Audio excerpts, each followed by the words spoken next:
Ndoda kushimira kubva kubhuku raNume kana kuti Numbers 21 kubva pavhesi ya4. Nume kana kuti Numbers 21 kubva pavhesi ya4. Kanya kadukuduku vana veIsraeri vachifamba naMwari mugwenga. Pane pavakatanga kwakasvika pane nzvimbo yavaimwa nenyoka. Unofunga mukurarama kwedu mune zvizhinji zviri kuruma, asi kudenga kuna Mwari.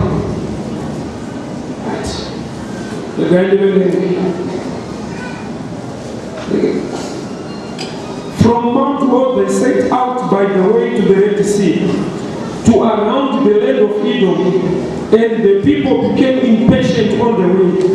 And people spoke against God and against Moses. Why have you brought us out of Egypt to die in the wilderness? For there is no food, no water. We know this worthless food. Then the Lord sent fierce serpents among the people. They bite the people so that many people of Israel died. And the people came to Moses and said, we have sinned, for we have spoken against the Lord and against you. Pray to the Lord that he may take away from us the serpents. So Moses prayed for the people. And the Lord said to Moses, make a fierce serpent, set it on a pole. Everyone who is bitten, when he sees it, he shall live. So Moses made a bronze serpent and set it on the pole.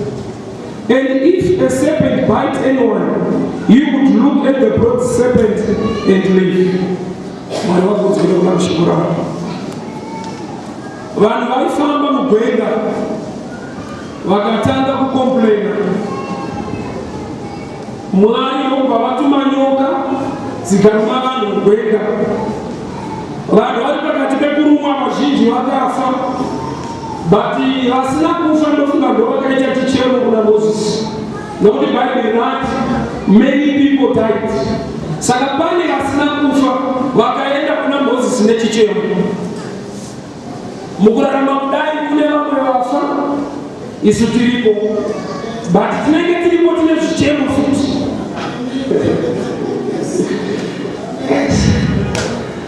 Saka vakaenda kuna Moses vakati, Moses we tiri kurumwa. Saka zvakachena kuti Moses anga asingarumwa, but ari mugrupu revanhu vari kurumwa. Ameno muupenyu ndozvazviri, kunenge type isiri kurumwa, kogoitawo vari kurumwa, but vari parwendo rumwe chete. Munozvinogona kunetsa tonamata tese topinda pamwe chete, but sei zvake zvinenge zvinoita zvangu hazviite. Iyo kai vaifamba neshongwe yegore yaMwari mumwe chete, but kune vairumwa vakazoudza Moses kuti guruwe tarumwa.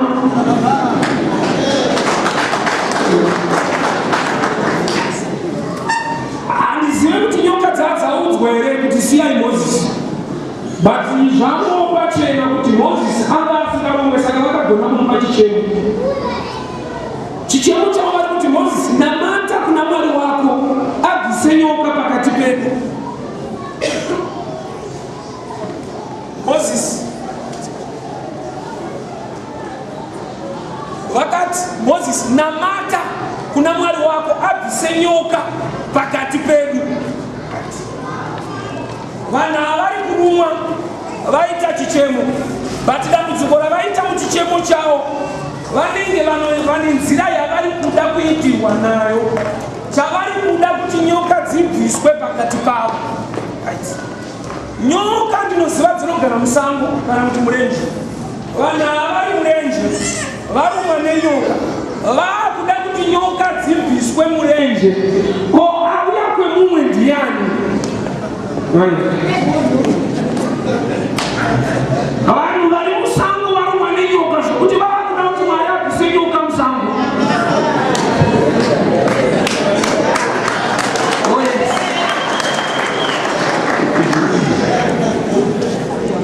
Moses, taura naMwari wako.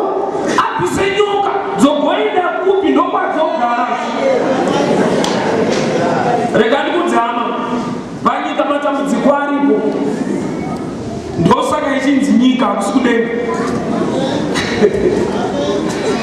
Bati tine vanhu vari panyika ino vasiri venyika ino vakagara muno vanotenda kuna Mwari wekudenga. Ndochete vachagona kurarama sekudenga ivo vari panyika. Thy kingdom come. Saka vanhu ndokuvawanda kuna Mozisi. Vanza tamumwa. Taura namwari wako abvise nyoka. Mozisi ndokubva anyengetera. Anyengetera kudaro Mwari ndokubva vamuti gadzira imwe. Ndozvandauya unhasi kuzogadzira imwe.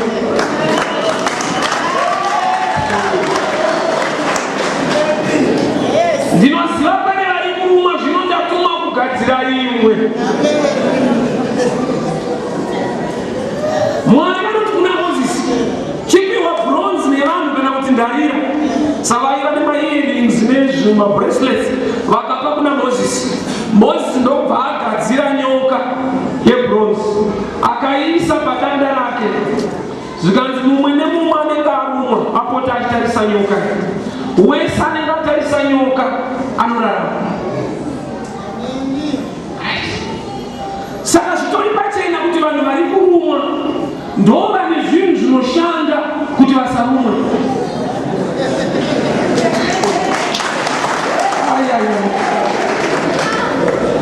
Vanhu vanofungidzira kuti mhinduro iri kudenga. Gamba iro ndo vakatakura bronze racho rinogadzira zvinoita kuti zvisashande.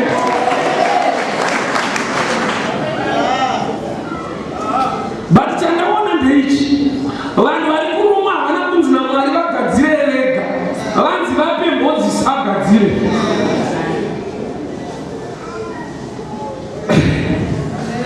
Zvinokosha kuendesa zvinhu mumaoko aJehovha.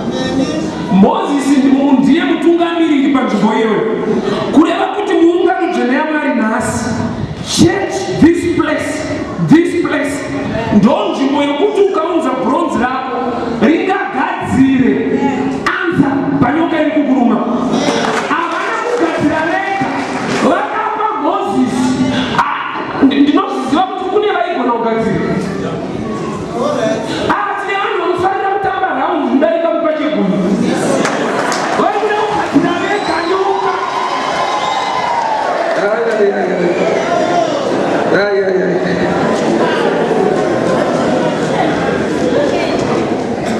Batai munhu.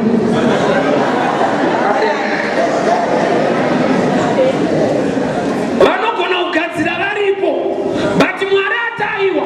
Mozisi ndiye achagadzira. Rega ndikudze guru zodzo raMwari neutungamiriri hwaMwari. Ukabata pazvinhu zvako ndopaunowana mhinduro yacho. Kungwara kwako nekuronga kwako hakutaramutse mhepo dziripo, kunongotaramutsa mamiriro azvaita but mhepo hadziende. Zvino kana wadyara muimba yaJehovha, tine vanhu vaifamba nemurume anonzi Jona Boti. Vakambotanga kuburitsa zvinhu vachiti pamwe bhoti ranyanyoremerwa. Havana kuziva kuti chanyanyorema munhu. Munhu anogona kurema kudarika zvinhu. Masaga kana vakaburitsa 50 haadarike Jona. Jona anorema.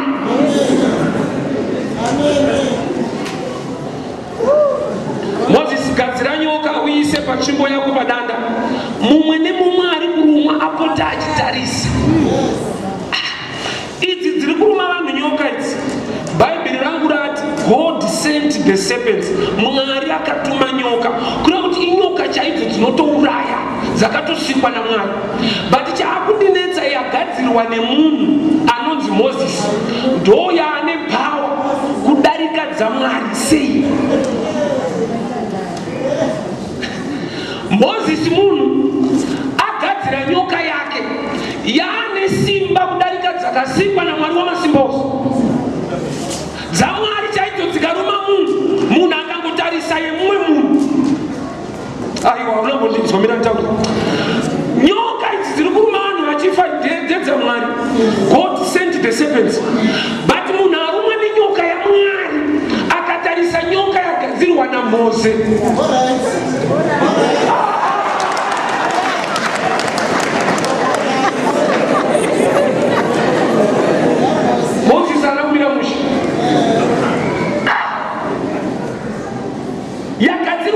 Moses haifambe. Ndiye kungotarisa chete. Asitarisa mali zaudzai. Saka akagadzira nyoka akaisa padanda akati wese anenge arumwa tarisa. Ino rivhangeri rinotongomira mushe wai pauri kunzi tarisa yandagadzira zvakachena kuti ignore dziri kuita sei kwete kungwarira dziri kuuya idzi ngwarira uku meso ako ngaatariso kwete kutarisa zviri kuitika kunyika tarisa kereke yaJehovha tarisa pfungwa yaMwari tarisa kutaura kwaJehovha nyika yamira sei zvazomira sei zvazodii usatarise dziri kuruma tarisa pfungwa yaMwari tarisa yandagadzira saka dzinofunga dzaingopfuura dzine hasha dzione vanhu havachatarisa munyika mune uturu nehasha rega kuzvitarisa tarisa kutaura kwaMwari tarisa kutaura kwaMwari zvino Mozisi agadzira nyoka akabva aigadzika padanda vhangeri ndokubvaratsa zvanzi chapo kutarisa yandagadzira kureva kuti nyangwe idzi dzikaruma poison yacho haina power kudarika munhu ane vision pazvinhu zvaMwari nokuti tiri kuita kuti vanhu havararame kuona vision sight kureva kuti vakangotarisa pfungwa yaMwari ameno zvinonetsa kana zvikawanda zvikadii zvanzi hazvina simba tarisai chete musachemi tarisai saka kana ikauya kana ikatoedza kuruma pamwe patsva pasati parumwa siyana nazvo tarisa chete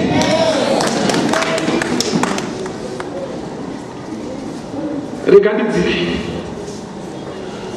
chakonzera kuti yagadzirwa naMozisi ive nesimba zvazvinoreva John 3:14 saMozisi anosimudza nyoka murenje naizvozvo mwanakomana wemunhu achasimudzwawo oiswa padanda kuti ani nani anotarisa kwaari aponeswe. Tine vanhu vasingazivi zvazvinoreva kupa Mwari. Tine vanhu vasati vakuziva zvazvinoreva kupa mimba yaMwari. Tine vanhu vasati vakuziva zvazvinoreva vanongoziva zvinenge zvaitika kuti ndinenge ndaburitsa kuti uwe zvinorevei.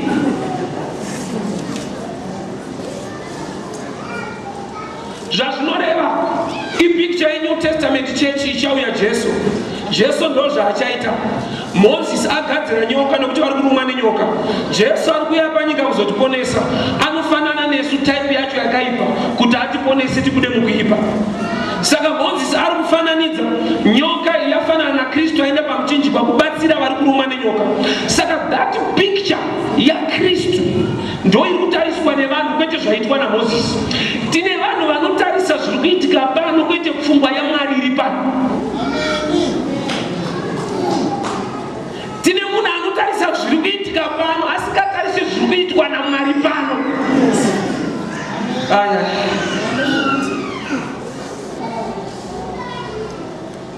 Mukadzi weSamaria akanzi ndipomvura akati atidyidzana.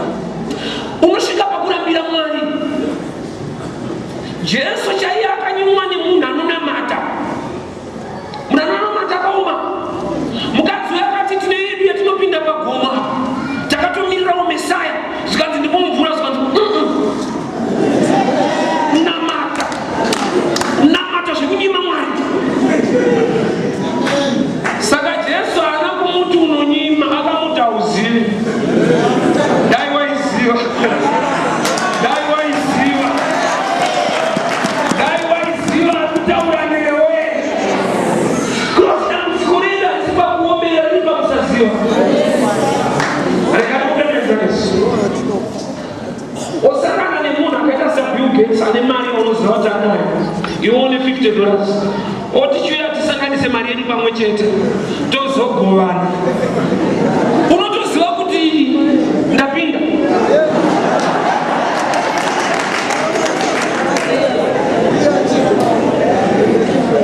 Kupiwa mari hakusi kusanganisa. Kungonzi uya ndikupe nenzira yekungo moisa yako muneo rega ndikudze hama Mwari uyu anazvo Mwari saka akatosika nyika akapedzisira nemunhu aida kukuzivisa kuti unouya ndapedza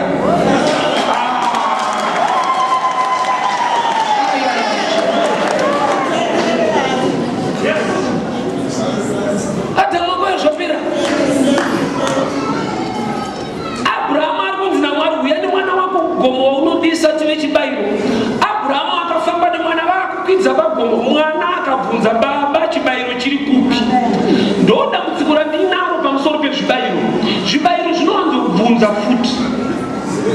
Iye ndiye chibayiro akubvunza chibayiro.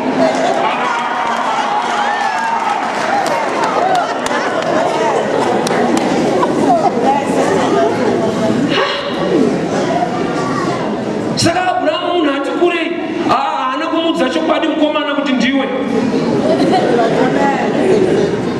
Imagine ndai akamuti ndiwe. Batai munhu. Haumubatazi. Abrahamu akaudza Isaac zvazvinoreva. Kwete zvarehwa.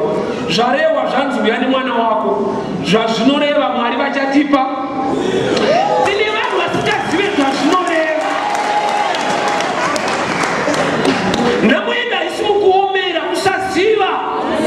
Hauomeri zvinochinja life yako, hakuna zvakadaro.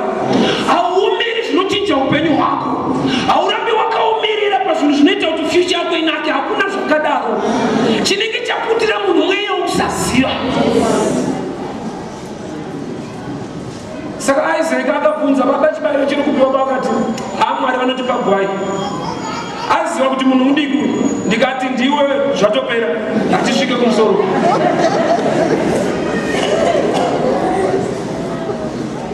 Pamusoro auta yavakwa. Zvakatozoshamisa Isaac akubatwa. Kwakusungwa netambo pamusoro peauta. Baba vake torei banga vada kubara. Mwari vakati hey, ndazoziva kuti unondida. Ini Bhaibheri rangu rinonditi Mwari vanoziva zvese. But ndoda kuti munoverenga Genesis 22 Abrahamu paanobata mwana wake. Mwari vanototaura akabata banga kuti ndazoziva. Kureva here kuti kune zvimwe Mwari zvavasingazive. Rega ndikutsanangurire. Chichazivisa Mwari kuti unovada. Akusi kuti pane zvavari kuda kukupa, pane zvavari kuda kuvapa. Vakaoma but ndizvo. Abrahamu akauya achida kupa Mwari. Mwari ndobva vati ndaziva unondida. Chiregera hako kureva mwana wako. Kureva kuti Abrahamu chaita kuti ashinge kuya nemwana wake pagomo. Anoziva kururama nekutendeka paMwari. Nokuti Mwari vagara vakamuudza kare kuti iwe uchava baba vemarudzi, Isaac ndichamukomborera. Saka Mwari uyu haashanduke. Saka kana akati uya nemwana wako chive chibayiro, haana kuchinja kuti ndashandura zvandakataura. Ukangoziva kuti Mwari haashanduke, kana ukauya nechibayiro chako unoziva kuti iye ndiye ari kukukomborera. Nokuti Abrahamu anga akaudzwa naMwari kuti ndichakuropafadza mwana wako Isaac ndiye achava baba vemarudzi, chingodai uchava baba. Saka iye aitoziva kuti Mwari uyu haachinje, ndiye mumwe chete zuro nhasi namangwana. Mwari uyu haashanduke.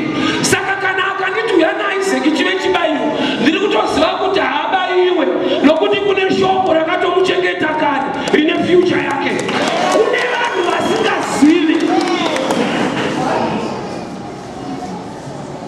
Abrahamu chakamupa kutakura mwana kuenda kugomo, kuziva kuti Mwari akatendeka, akataura kuti kuburikidza naIsaac. Ukaziva kutendeka nekururama kwaMwari, hazvikunetsa uve mutoro. You enjoy doing it.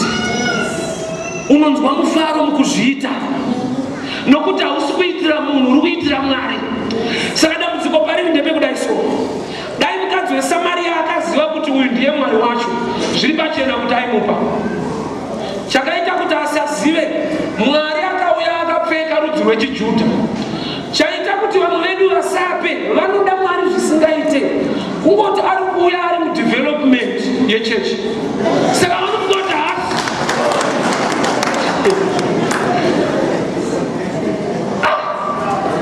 iwe ukanyatsozooti zvina mari izvi unotoita.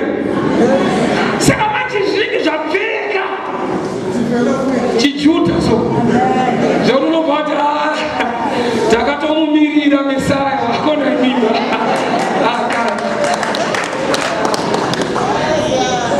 Kama ndotsika yake Mwari akauya ari muJudha. Ava vane tsumo yavo kuti maSamaria nemaJudha ahadyidzana. Iripo tsika yekuti ndokupa wageza bhazi here, ndotsika dzedu waitei.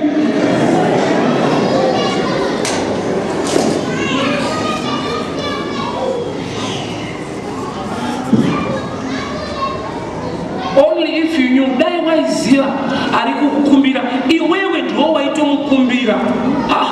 Wokuda kuti taimi iri kukumbira ine zviri nani kudarika chiri kukumbirwa. Zvanzi ini nditone mvura menyu kudarika yauri kuchera. Iyi yauri kuchera ukanwa unoramba uchinzwa nyota. Yandinayo inini haipedze nyota, inoita kuti usazonzwa nyota. Aiwa unongozvinzwa. Unongoti yajesu inopedza nyota. Ukanwa inongoti perere wozonzwa futi. Zvanzi yandiri nayo haunzwi nyota zvakare. Kureva kuti yamunonwa iyi inokusiyira igepi rekuzotsvaga imwe. But yandiri nayo hakusisina chimwe futi. Hauzonzwi nyota zvakare.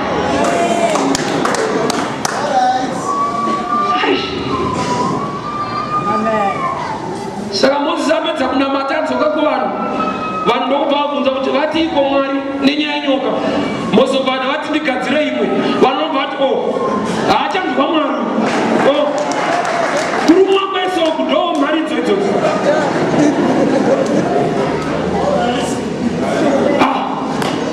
Shuwa marume kuitwa vana utoti Mwari ati pagadzirwe imwe. Mwari chaimwa unomuziva Mozisi. Varume ongororai Mozisi kuti vaatana mashi. Mari dzaakurova mazuva ano dzinotourayisa. Vanhu vachirumwa iye achiparidza imwe. Chaiyo ndinokuchinjewo ungaparidzwa unofunga kuda kurumwa neimwe. Unogadzirirwa imwe. Kana lafi yako yaida kuchinja, vanotogadzirwa imwe. Saka Mozisi paanozoka kuvanhu otaiwa Mwari vati ndigadzire imwe, saka inimi ndimi mune zvinogadziriswa imwe. Rega ndikudzama chinopedza dambudziko rawinaro unacho. Zodzo racho ndora usina, saka uchiuya kuna Mwari wacho anoziva nezodzi. Waigona kuromba wega kunzewo kuno kuti unazvo, bronzi racho unaro, but ukangogadzira uri iwe nyoka iyoyo. Mozisi yanzi kana Mozisi agadzira is anointed man of God. Kana agadzira oisa patsvimbo yake. Vamwe vese ava tsvimbo dzavo vanadzo kugadzira vanogona, but havana kutenderwa. Kureva kuti chinoita kuti ndikupe shungu dzekuvavarira kuzviitira muimba yaJehovha inyaya yekuti mune zodzo, mune ropafadzo, mune pfungwa yaMwari chaiyo inobata future yako. Ukazviita kunze uku unongotraya. Mwari haatraya, anogona.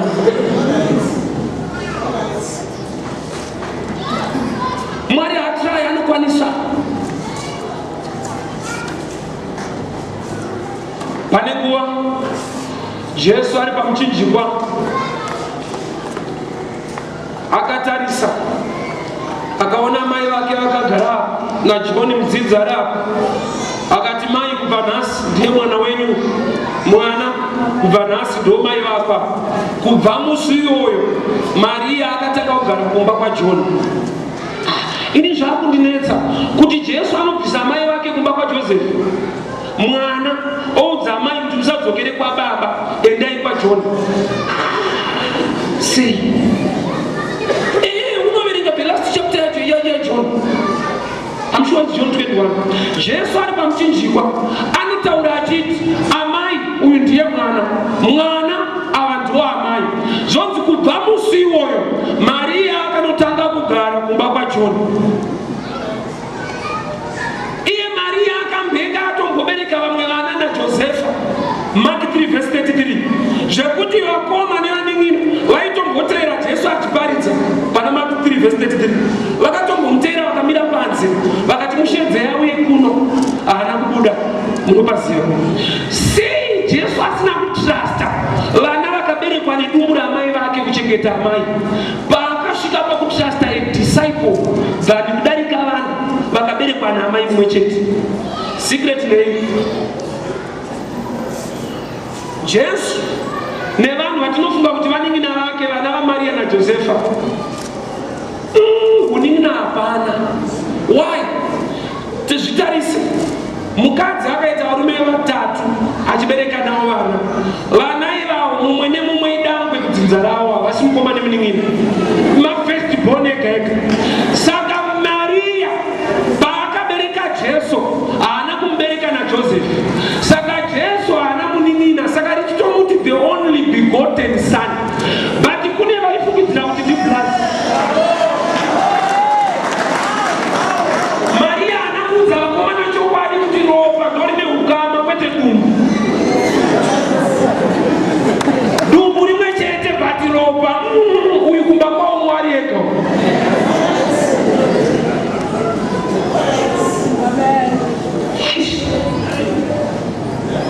Kubva musi uyu Maria akaenda kunogara kumba kwaJohn. John ndiye anonyora bhuku rinonzi Revelation kupeta Bhaibheri. Kureva kuti Maria itype yako iwewe, munhu akagotakura Jesu. Iwewe chinoita kuti unamate una Jesu mauri unenge Maria. Saka instruction yaJesu yekuti uende kwaJohn yakangofanana nekuti usagare mune zvaunoda, gara muRevelation, pfungwa inoda Mwari. Hauna kundinzwa mira ndikuti Maria paakaenda kwaJoseph ndiye aida Joseph, but paari kuenda kwaJohn ari kuenda kunodiwa naJesu.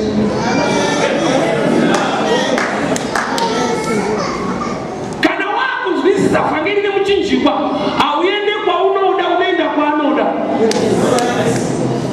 Kana wakunzwisisa vhangeri naJesu hauite zvaunoda, unoita sekuda kwake. Guess what? Ukaita zvaanoda, zvaunoda zvinoitika. Ndomakavanzwa zvaunoda mukuita zvaanoda.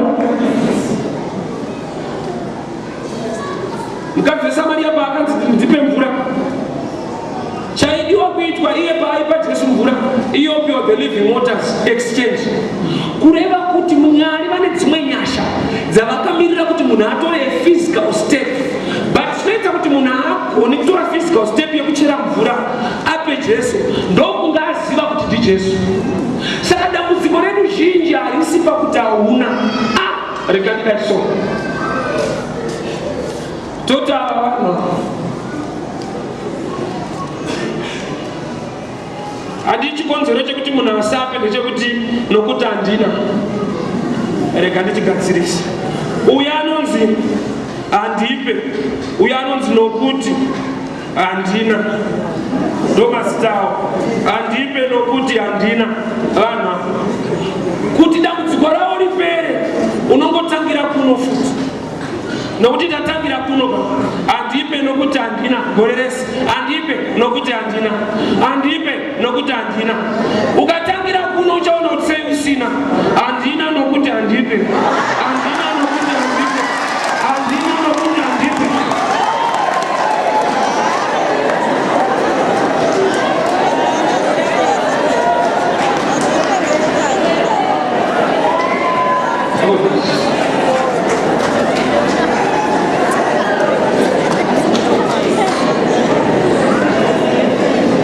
Kugadzira nyoka ndiri kugadzirira ari kurumwa chete, vari kurumwa anoda kugadzirirwa imwe. Kureva kuti ndonzira yakaonekwa naMwari. Shirikadzi yeZarepati yatambudzika, ine fulawa shoma nemafuta, ichitoziva kuti kana ini nemwana wangu tadya tinofa. Haachada kudya kuti ararame, akutodya kuti vachienda.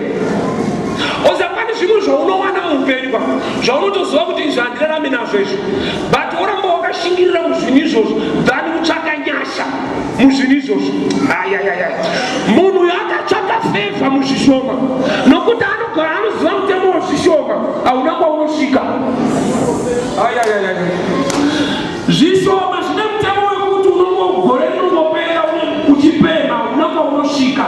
Kana uri kutaimi yezvishoma, chokwadi ndichoti zvishoma zvinamba zvinokusvitsa. Samukadzi ave mufulawa shoma nemafuta mashoma ndobva atozviziva kuti zvazvinoreva kuti kana tapedza kufa ndoni Mwari ndobva arakarira chirikadzi kwakutuma muprofita nenzara. Mwari vakakurwira vanotangira kukurwisa. Vakatumwa muprofita neerutitemi, muprofita nenzara, kurwirwa naMwari, kutumirwa mumwe anokujoina ipazvishoma. Ini pfungwa yaMwari yekurwira waitenga ndimodzoka nekumashure. Penina akauya mumba maHana akatanga kubereka nemurume waHana vari pabarika vari tu. Uyo achitya Mwari achinamata achimba chaizvo achitya Mwari achinamata asiri kubereka. Uyo achibereka uyo achibereka uyo achibereka. Saka Hana haana kuzviziva kuti Mwari vari kundirwira nezviri kuitika. Ndokuna mumwe haana kuzviziva kuti Penina itori feva kuna Hana. Why? Hana nemadiro aiita Mwari nekutya Mwari. Mwari vakaziva kuti murume waainaye muchiuno chake mune vana vakawanda. Saka bheta patoita barika agofloda zvisina basa andiberekere Samueri. Kana Mwari vachikurwira unokuva vari kukurwisa.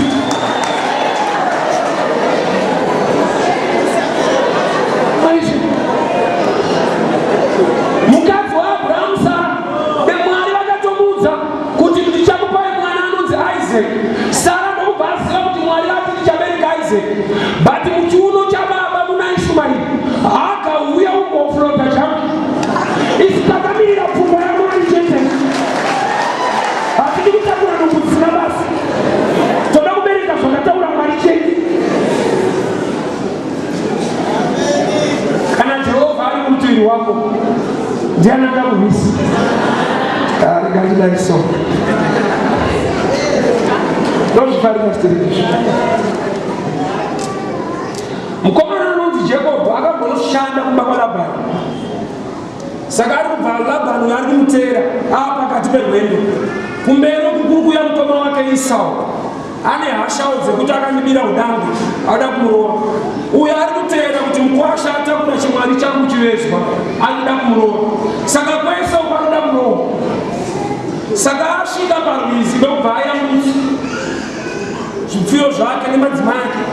Ari kusaiti kwekumhiri kwerwizi ngirozi ndobva yadzika akati bheta nemwana uyu because ndiri munhu ada kurohwa kai zvandatosangana naMwari ndaparinani. Ndobva abatana nengirozi ashamusike ngirozi haisi kutaura zvekudenga iri kutokanda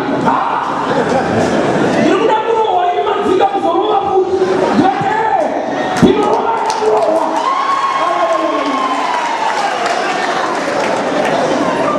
Mwari vakaziva kuti uda kurohwa vanokurova.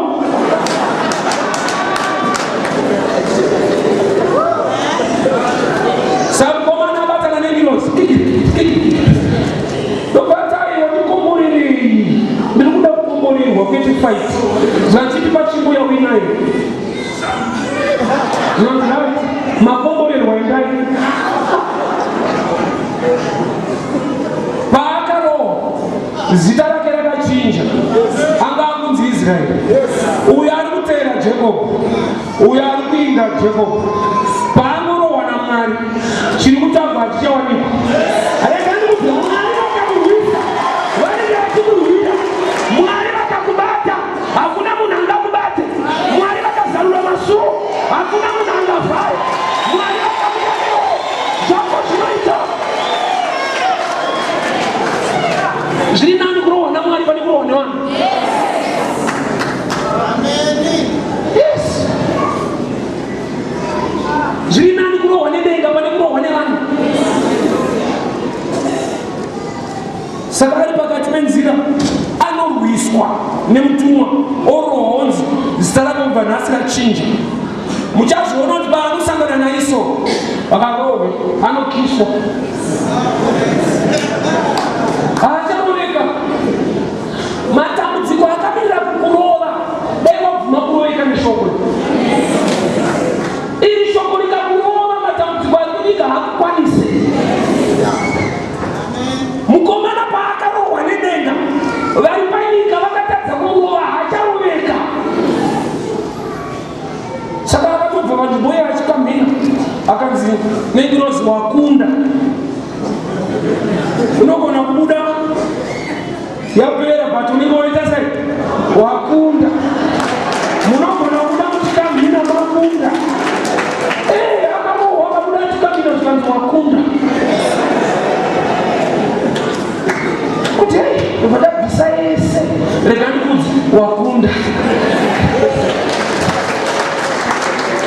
Vanokunda pamberi paMwari vazhinji vacho vanokamhina saini yekuti akunda.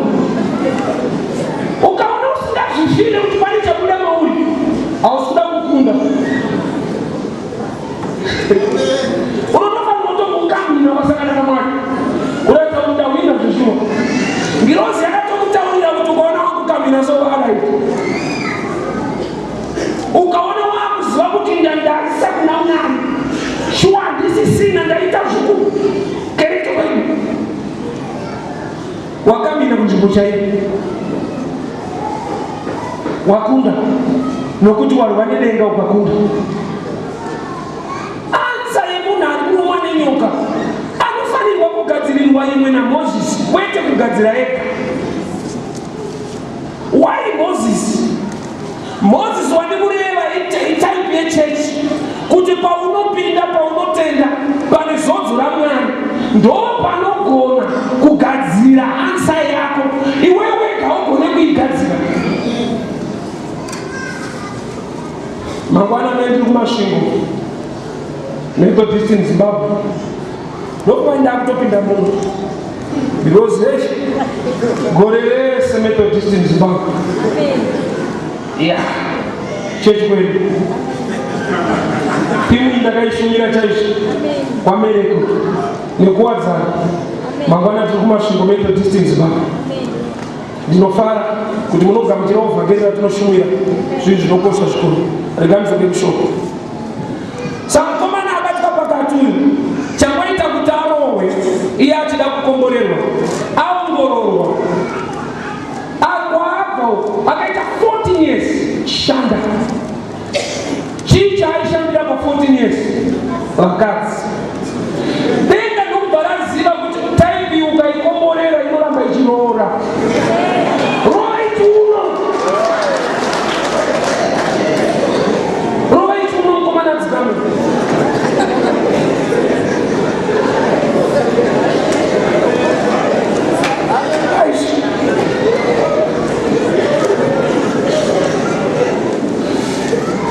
eya une weakness Mwari vanogona kukubata mugivi. Iratokuti mukomana akapa Ngirozi chimbo nokuti Ngirozi haipamberi chimbo yakarova Jacob ndeyake iwo kuramba nechimbo kakuturowe ndione chimbo inorova iwewe kuti chiuno chidzikana. Zvimwe zvauri kunamatira zvinoda zodzo racho pariri kunoda kuti kutambidzwe chimbo iwe chimbo yacho hauri. Ngirozi yakati tipei chimbo tinoziva ndeyei but inogadzirisa imi zvakare.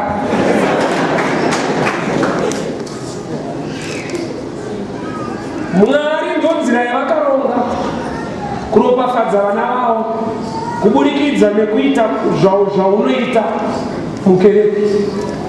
Ufunge ndozvazviri. Nyika ine masystems ayo. Isu nyange tiri panyika ino hatisi wenyika ino. Mambo akabata shumba Daniel chapter 6 akadzichengeta mambo ainzi Nebukadhineza. Shumba kana dzaakuchengetwa namambo hadzitenderwe kuvhima. Mulanzi dhena muke tsuro musmeni.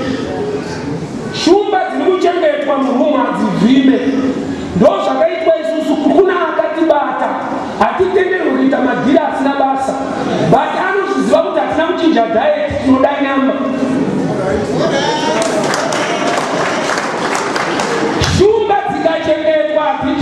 kudye mavheji dzinoramba dziri shumba dzinoda nyama. Zvaunoda Mwari vanozviziva. Mwari vanoziziva zvaunoda. But vakati tirega kumira nenzira dzenyika, uya mukereke nekupe nzira chaidzo. Saka shumba padzaichengetwa namambo hadzichavhima, dzinongogara dzichiudzana kuti iye akatibata anoziva kuti tinoda nyama. Ngatirambe tiri muno. Saka mambo aigara achifidha shumba dzake. Pane nguva mambo yaakada kuchinja diet kushumba, kwete diet type stuff. Ada kukanda vari vanhu. Mwari akada kuchinja life yako, achakutesta nechinhu chezvinhu izvozvi. Tine vanhu vasinganzwise chinhu mbeu. Shumba idzi hadzina kuchengetwa kuti dzidye vanhu. Yekudyiwa vanhu yakatanga pakauya vanhu vabatwa ana Daniel. Ndobva zvakatanga. Dzaitobatirwawo mhuka dzichidya. But mambo ada kuchinja kuti dzichidyawo vanhu. Pakatanga pakandwa munhu anonzi Daniel. Mambo ndiye akataura kuti Daniel, Mwari waunonamata ngaakurwire. Saka Daniel achingosvika kugomba, shumba hadzina kumudya. Idzo dzichikwanisa hadzo kudya hadzina. Chikonzero chekutanga, apinda uyu ane zvaaita panze, anga achitsanya. Saka zvaunoita zvinotera. Handizive zvamunoita zvikatanga kutera munopachena.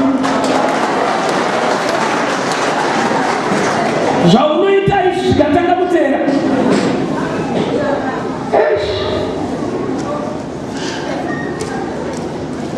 Anotsanya akapinda mushumba, anoingi yacho ichiripo. Shumba dzinongoziva kuti inguva yekungomira. Inguva yekungomira. Auya uyu ndomaitiro ake. Jesu ari mauri, no matter wasvika nzvimbo yakadii, favor will follow you. Jesu ari mauri, no matter waendeswa pakadii, the anointing will speak for you. Ari mushumba hadzina kumudya. One, shumba dzinoziva kuti hatinyanyokonzentrata nechauya, tinonyanyokonzentrata nemashoko echaunza. Mambo ndianga ataura kuti Daniel mukandei, but mambo akataura achiti Mwari waunonamata akurwire. Saka shumba dzakaziva kuti akatibata haasi kuda kuti munhu uyu adyiwe, but kune vasina kutibata vatikandira. Mambo haana kukanda Daniel, vanhu ndovakakanda Daniel, but mambo ndobva ati Mwari waunonamata akurwire. Saka shumba dziri kuudzana kuti nyanga akandwa nevanhu ava, zivai akatibata. Hatiite zvino zvevakanda, toita zvino zvaakatibatawo.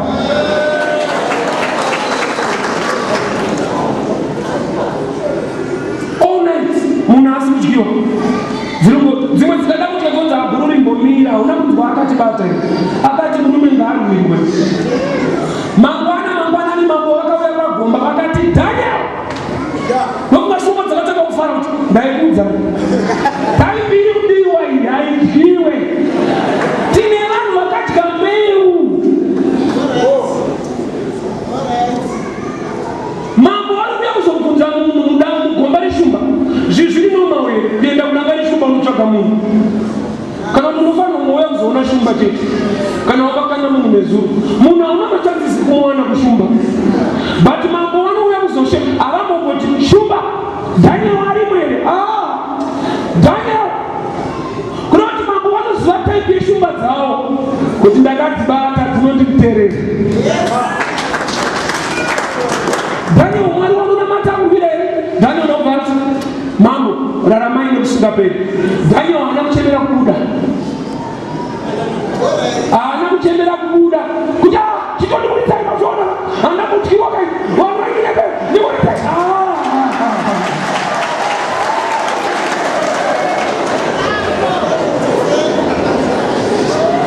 Mamwe maprayers akwaya anenge kuda kuburitswa. Unoita sekunga hakufanirwe kubuda. Pane zvinofanirwa kuitika zvauda kuti zviite emergency, iwo ari marights. Aya, nokuti chichaita kuti mambo vaburitse Daniel hakusi kunyanyofarira Daniel wayo.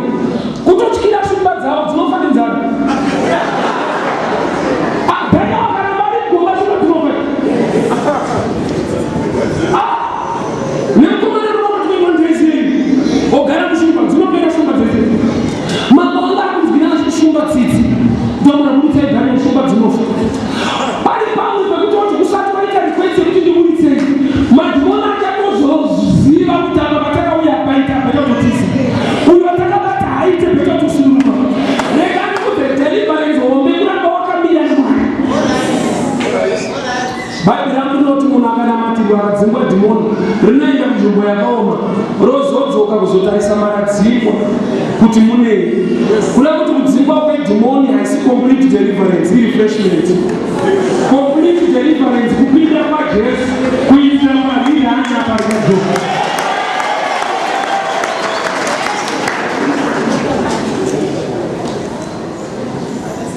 Saka utona munhu anogona kudzingwa dhimoni ebvisana.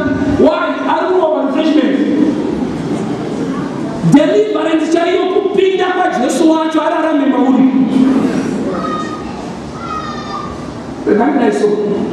Second Kings chapter 3. Ndine murume anonzi Solomoni akakumbira njere kuna Mwari vakamupa.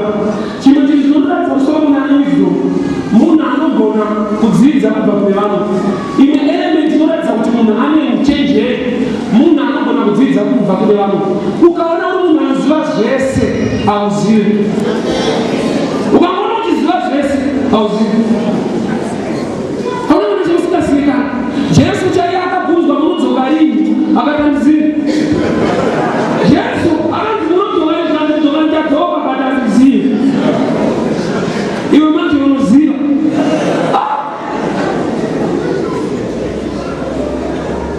Kune vakadzi vakauya vachida kubvutirana mwana. Tiri pahondo nenyika ida kutobvutawo kubudirira kwatinotodawo kuna Mwari. Saka tiri kubvutirana church nenyika, vakadzi vaviri vari kubvutirana blessing. Nokuti nyika yakararira zvipo zvayo, vana vaMwari vane zvipo zvavo. Saka nyika yada kubvutira futi chechi. Saka vakadzi vakauya vachibvutirana mwana vakaenda kuna mama. Ndewangu. Mama vakati zvimetse, takakumbira uchenjeri. Yamauya nayo haisi tsvai zvakaitika kare. Genesis 22. Muna Genesis 22 havasi vakadzi vaibvutirana mwana. Varume. Aburahamu na Mwari. Mwari akatoti muyani mwana wako waunodisa ndiri kumuda kubvutirana ko. Saka vakaverenga Genesis 22 ndovato mauya nenyaya yakaitika kare. Kuvakadzi ava ichangoitika. Kuna Solomoni yakaitika yakapera. That's why Solomoni akati ndipei banga. Nokuti Aburahamu paakabata banga, munhu akadzokera nemwana wake kumba.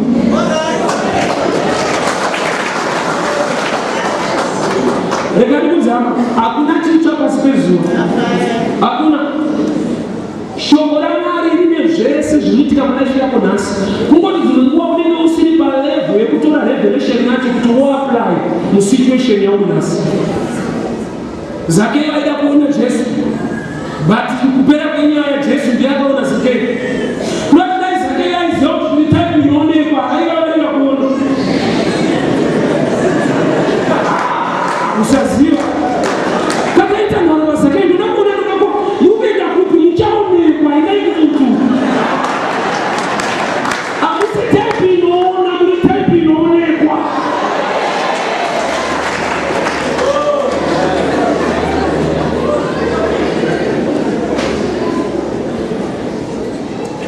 Mukadzi akauya kuna Jesu zvikanzi mwanasikana wangu akunetswa nemadhimoni chaizvo. Kana nguva yakwana mukutanga. Takabedza 5 gig tinomiswa timiri. Dambudziko iri. Zvanzi mwanasikana wangu anetswa nemweya yetsvina madhimoni. Zivanhu naizvo Jesu chingwa chevana ndingasore ndichipa kumbwa. Mukadzi akati ya. Isu ngwanana tinotodya chinenge charonda pasi petafura. Mukadzi akawirirana nekukukwa. Izwa unofunga. Raunofunga kuti ndiri kukutuka ere wawirirana nawo. Mukadzi akati chingwa chevana tipe kumba. Akati isusu imba. Akuwirirana nekuita imba. Kuti imba. Isusu imba. Tinodya futi zvinodonha patafura. Zvikanzi aizve. Munhu kana akatukwa naMwari anowirirana nazvo. Ane great faith munhu. Imagine uiwe wonzi imbwa naMwari wamasimba ose. Unozviuraya. Tikuona Mwari akuti imbwa. Chingwa chevana tipe kumbwa. Zvikanzi akatinzwa ngwani ngwanana dzinodya zvinodonha patafura yatenzi. Zvazvinoreva ndezvo. Inagawedza anotoziviswa naJesu. kuti zvauri kukumbira watoita mistake. Hamusi type inokumbira. Nokuti type yenyu chingwa chamuri kutsvaga handini munochitsvaga. Ini ndinokutsvaga iri pasi petafura. Imbwa dzinodya chingwa chinodonha pasi petafura. Imbwa dzichatsvage chingwa chekunza patafura. Chingwa ndochinotsvaga imbwa basa. Ziva position yako. Zvauri kutsvaga ziva position yako. Sakuchiona gondo rinouraya nyoka, but harina kusimba kudarika nyoka. Wisdom. Rinotoziva kuti kana tiri pasa panyoka inogona kumonera gwenzi ikanditema. Saka rikangouya rinomira kuti fight handina kuramba sawira hande yekumareni kwedu. Zvinotakurano. Fight handina kuramba hande yekumareni kwedu. Vanochinja ground.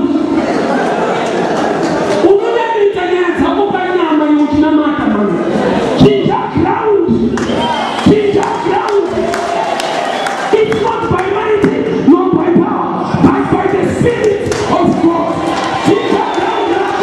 Believe the Spirit. Saka kodoro kotayo. Nakuramba ande tinova. Zvamudenga rinoregedza. Nyoka dzaiuya isati yafa dzobvunza interview kuti ndiana kurova zvakadai. Dzaishandiswa nemhinduro kuti angondisiya kana kuti chaanoita kungondisiya mufuke semuka kweso. Honda isi yako ndeyaJehovha, honda isi yako ndeyaJehovha, honda isi yako ndeyaJehovha. Iwe uchitanya yacho kuna Mwari uone kusemuka kuchengeta nyoka yacho. Sandzimudziriza kuti kuida yakuroya zvakusiya unobva wadai kuda yakubata. Sadzinoidza kutodzana kuti ukaona gondo tizana gondo rekuti risatira kurova mutse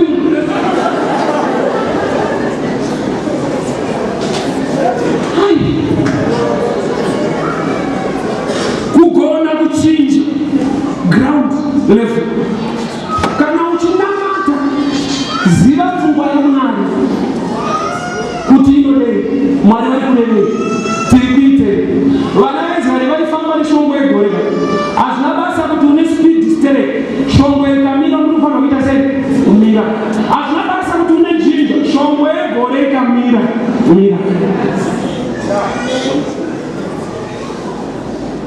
Vaitungamirirwa neshongwe yegoreka. Vayamira vomira. Ikatanga kufamba votofamba. Kureva kuti security yavo iri mukutera shongwe yegoreka. But chaakundinetsa vanosvika pane mvura ivo vachitungamirirwa naMwari. Zvanzi vakasvika pamaya vakanwa mvura iyo vakanzwa ichivava ivo vachitungamirirwa naMwari akarurama.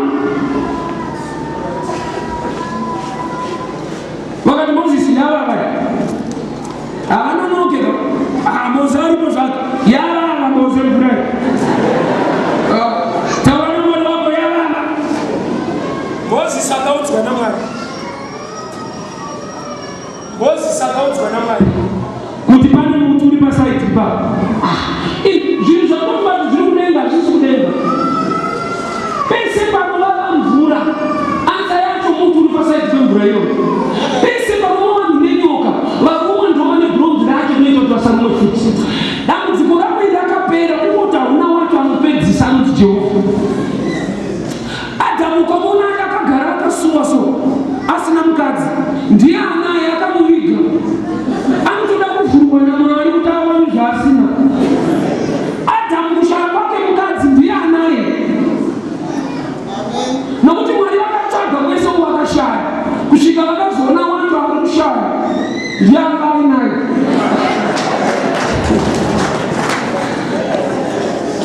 Adhamu unovigirei zvauri kushaya?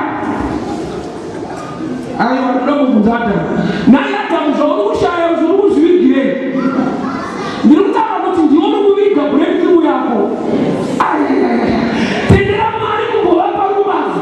Tendera Mwari kuti wagobata udhora rako. Adhamu mari yauri kushaya ndiwo wakaiviga. Ukaona Adhamu asina mukadzi ndiye anaye. Mwari hauna. Usanyanya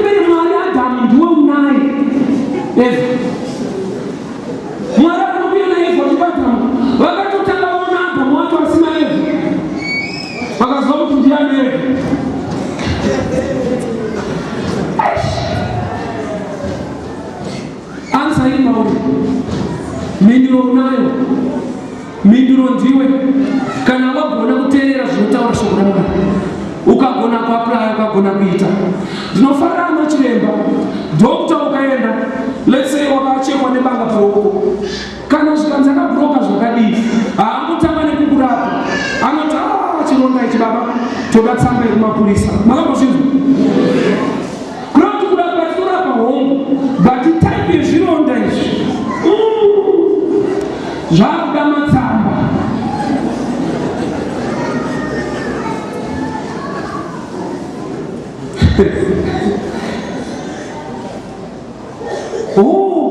Kuitira kuti mamwe macriminals anobatirwa kuchipatara.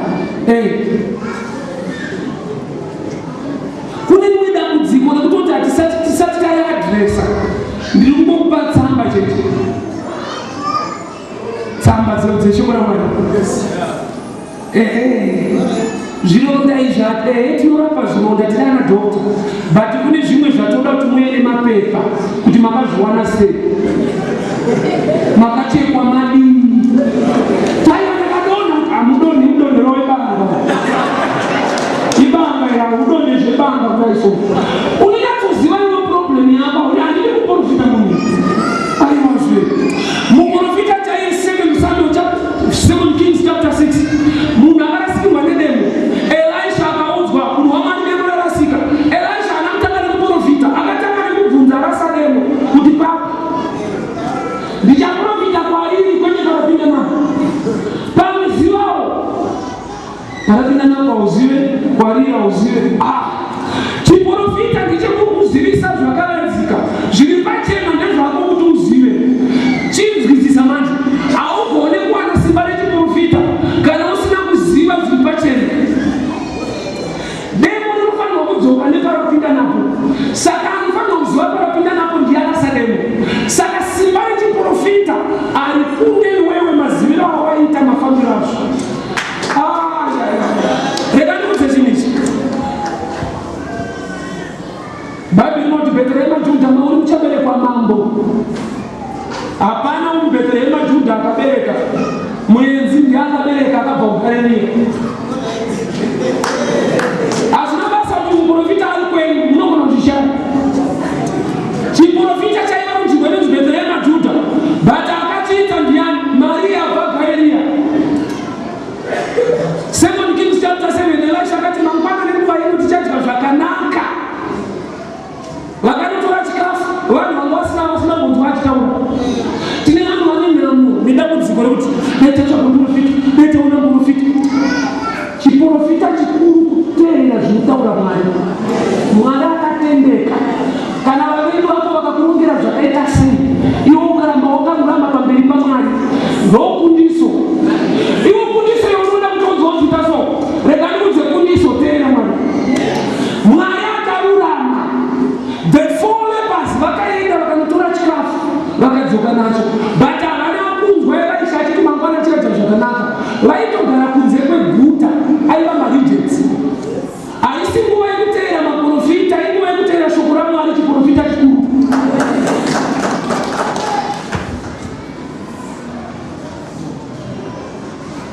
Tadaiva ndinhonga, ndinyatsonzwa vaifitamo. Inomu yako hausipinzwa inomu. Unotoda phone number kuti uzoti ndiwe. Ita saloti. Mwari akati Abrahamu buda kwenyu. Genesis 12. Uye kunzvimbo ndichakuratidza. Lot akateera. Mwari akamuti Abrahamu mwana Lot. Mwari akati Abrahamu buda ndokukomborera. Lot akateera. Kuratidza kuti Lot akanzwa chiprofita nyangwe pasina zita rake. Verenga Genesis 18. Mombe dzaLot dzakatanga kuwanda. Iye asina kudaro. Zvichiwanzwa naMwari wacho adana Abrahamu. But blessing ikatanga kubata zvomunhu asina kudano. Why? Mwari pavakadana Abrahamu, Lot akanzwa kutaura, akaziva ari kudana, kwete adanwa. Why? Mwari paanotarisa Abrahamu haone munhu, anoona vanhu. Abrahamu ndiye munhu, but Mwari wacho akuona Abrahamu, akuona vanhu. Saka Lot akaona adana kwete chadanwa.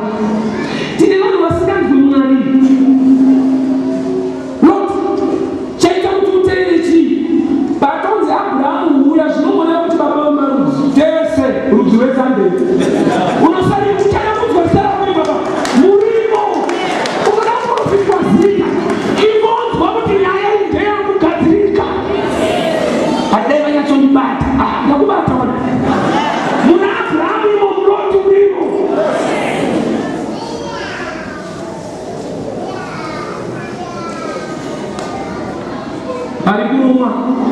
Ipai Moses agadzire. Moses akagadzira munopona. Moses akagadzira munopona. Asi kugadzira zvinoponesa iye, ari kugadzira zvinoponesa vari kurumwa. Ukaona kereke ichivakwa zvinotobatsira iwewe kwete Mwari. Mwari anopinda iwewe apinde chechi. Miviri yenyu itemberi yaJehovha. Amen. Mwari ane plan yekutobatsira iwewe, but unoona sekupe iwewe ndinonokutoitira iye akana. Inyaya yako. Peter akanzi ndipo bhoti riparidze. Jesu akapiwa bhoti akaparidza. Akanzi chikanda neti pakadzika ndobva akatowedza akawandisa. Ndoba akavhunduka. Aizve usiku wese atinokubata, but pane kupa murume bhoti kungodzokera taakubata. Bhoti rikaramba ina Peter chete, wala hakuna. But imbopawo Jesu kana mukati metumari twako tushoma itotu. Mari ikaramba ine good thinking isina grace. Mari ikaramba ine munhu anogona kunyatsoweka isina nyasha. Shuwa urikutika musoro. Zvinakamuna mushi. Peter bhoti rako iri ikaramba iri rako. Rimwe gora ubate. Saka akabva apa Jesu paangopinda mboti. Jesu anabatira Peter wega. Akangopinda mboti raPeter. Ndopanga patine problem yokuti kana munhu apa kuna Mwari akumirira nzira isiriyo, ndiwe futi unonoreceive. Alright. Rekanibajamba. Nokuti kureceiving kune nyaya futi. Kugamuchira. Kunonosikasa kugamuchira. Uye azive kuti ndiri kupimwa sei. Answer ikauya kuna asikazive kuti yauya. Munoziva kuti David paakauya mukeni angauya kuzoraya Goriati. Vakoma vake vakati kudini dzokafumba. Vanhu vakatumirwa mhinuro vasingazive Mwari vanowanzoidhora. Mwari akatuma Mozisi kuburitsa vana veIsraeri muIjipiti. Mozisi akatizei muIjipiti vana veIsraeri. Akanonzi buda. Vanhu vanenge vaitirwa favor naMwari vasingazive Mwari, vamwe vacho havagone kugamuchira. Tinayo problem muchechi yekuti vanhu dzimwe kupa vakupa, but life yavo haichinji nekuti havana futi kudzidziswa kuti unogamuchira sei. Haizvi Mwari akadaita vanhu muIjipiti atuma Mozisi, vanhu vakudzinga Mozisi havagone kugamuchira. Ivo vangaii buda munhu akakuita mukundya marimo. David auya anouraya Goriati, dzokera kuna kwake indaone manyepo. Vanhu havagone kurisiva dzimwe nokuti havana meso emweya.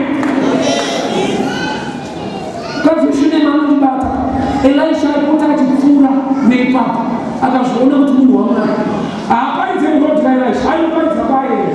Kwaari haanozikana kuti munhu waMwari, akazikana kwaaipfuura pashure. Kwaaitopfuura ndokwazikana kuti munhu waMwari uno kwaari aitoti andezvavo nechecho ndezvavo. Zvounotidira kwaimana yakaitwa parod kwete kwaari. Why? Ukava nemeso emweya you can attract favor. Uyu munhu waMwari meso ake akavhurika, haagaba aichema nenyota. Mwari vakamuvhura meso akaona tsime. Mwari havacheye tsime, vanovhura meso emunhu ane nyota kuti aone tsime. Kuda kuti chaunoda kuti Mwari vakuitire zvinova kuti vakaita, chaunoda kuti uvhurike uone semaonero aMwari. Haadza Mwari havana kuchera tsime kuti haagane mvura. Mwari akavhura meso emunhu ane nyota kuti aone tsime. Kuda kuti pese paunenge une nyota unovasaidze tsime rako. Akasiri tsime. Kuda kuti pese paunochema ansa yako ipasaidi. Changoshoka dai Mwari vavhura meso emunhu. Spiritual eyes to be opened. Ukapa Mozisi haagadzire necklace yake, ari kugadzira nyoka inobatsira inini futi muri kurumwa. Pfungwa yaMwari pakereke ipfungwa yaMwari kuvanhu vari pakereke. Maanza zera fyabata paunopinda kwete mumwe kure itasa Mozisi akapedzera ana amai tu vakamunhonga nevakamubereka.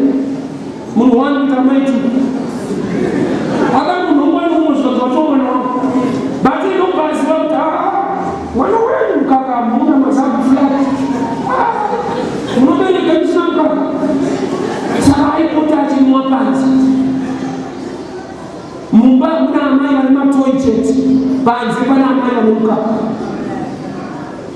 Hanzi Hebrews 11:26 Moses paakakura mukutenda akafunga kusiya imba yaFaro.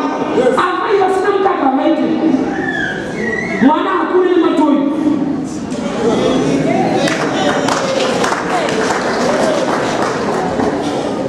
Rega ndikudze, ungabuda ukaenda hapo mumwe kunze kwese zvaurikuzwa asichi mukaka weshoko raMwari wakakurera ukasakaita maviri hakuna kwamene. Dambudziko ratinaro vazhinji vanonga vati Mwari ari panze apa. Aiwa, Mwari ari pese panoungana vanhu vanotenda Mwari. Simba rake rinomuhlowa nefeki yevanhu si vari kunzwa matoyi kunze vakanga nomukaka. Ziva kuti amai vanokupa mukaka ndovakamubereka, anokupa matoyi akamunhonga.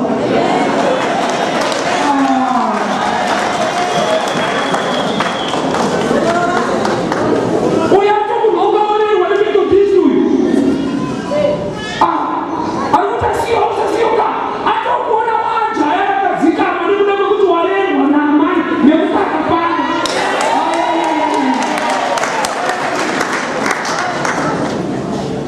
Haisi nguva yematransfer. Kuti vanhu vakaparidza vanoti saka munobata muri kupi? Ndabata pano, kugara pano.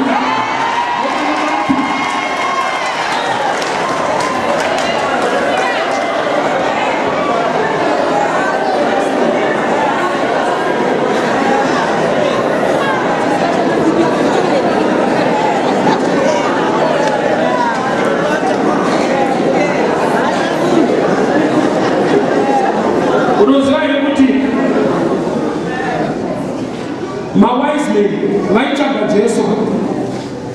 Nyeredzi ndoyaivatungamirira mudenga. Ndokubva yanomira padanga. Havasi kutsvaga munhu. Nyeredzi ndokubva yamira padanga remombe. Ivo vachitsvaga munhu. Chakaita kuti vapinde mudanga kufunga kwavo chii? Kuziva kuti Mwari ndotsika yake. Anogona kunomisa blessing yako area yausingatendi. Inotomboda kuti utende iye kuti zvirimo. Vanhu vakapinda mudanga vatsvaga munhu ende vakatomuona arimo. Mwari haarasise. Ndopata yaenda wakumana kuzati Mwari ndinoda musikana wakuora, ndiradze musikana wakuora. Mwari chaiye akakupa kudii. Ndokutaurira. Mwari akakupa. Unodzoka kuti prayer ishe mandisirias manyakora.